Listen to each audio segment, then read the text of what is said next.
En France, et parfois ailleurs dans le monde, une majorité des enfants sont éduqués sur le principe du bien et du mal. Les personnes en charge de l'éducation des enfants leur expliquent ce qu'il faut faire et ne pas faire. Elles utilisent pour cela les récompenses, les jugements, les comparaisons, les diagnostics, les étiquettes et les interprétations. Pour cet apprentissage, les éducatrices donnent des ordres, ont des exigences, imposent des obligations. Et l'éducatrice peut aussi utiliser la peur, la culpabilité ou la honte. Enfin, l'éducatrice peut aussi incarner la non-responsabilité de ce qu'il impose à l'enfant avec des phrases comme « on n'a pas le choix » ou « tout le monde fait comme ça ». Cet enseignement vise à expliquer à l'enfant ce qui est bon pour lui et ce qui est mal.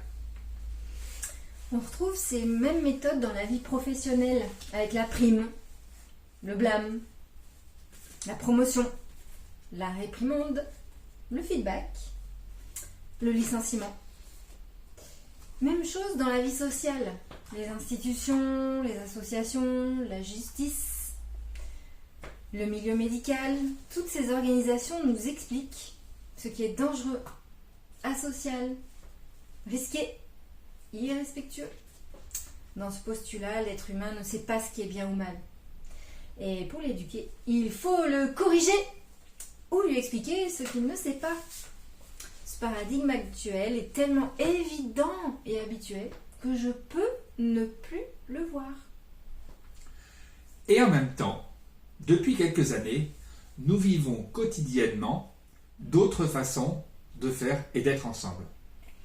Nous avons développé une autre croyance, un autre postulat.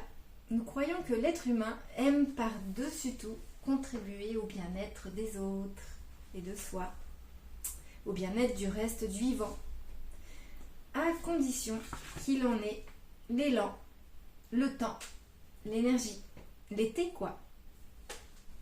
Le référentiel de valeur de ce postulat est interne à notre corps. Il vient des milliards de nos cellules qui se sont développées par l'effet du hasard et par cet élan de contribution à la vie.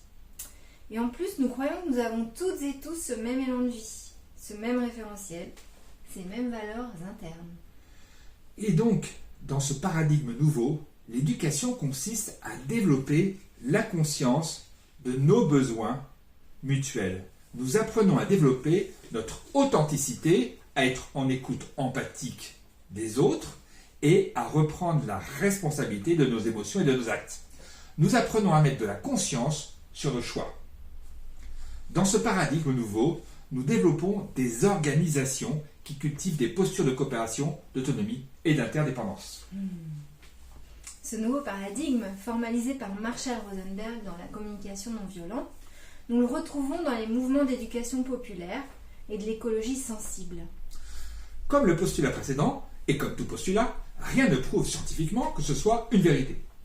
Et en même temps, certaines avancées des neurosciences, et surtout les expérimentations et de multiples expériences de notre vie quotidienne, nous prouvent chaque jour que ce second postulat nous permet de vivre d'une façon joyeuse et au service de la vie, en nous et autour de nous. Ma proposition est de vous y essayer. Puis choisissez ce qui vous semble bon pour vous. Merci, au revoir.